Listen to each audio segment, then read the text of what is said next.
Hello, I'm Sonic.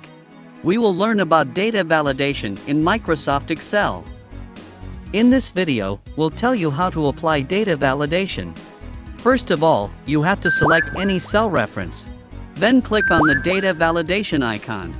Once you open this window, you can apply settings to allow whole number, decimal, list and more.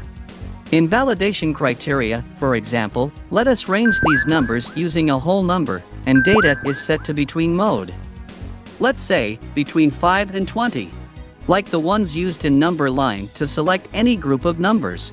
Data validation lets you display three kinds of errors if a user has entered the wrong value, that is out of range. First error is the stop error, which prevent users from entering invalid data in a cell. A stop error message has two options, retry and cancel.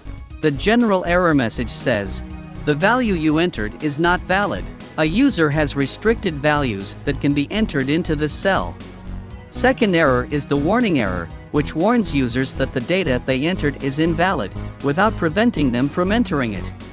To continue, users can click Yes to accept the invalid entry, clicking No to edit the invalid entry, or clicking Cancel to remove the invalid entry.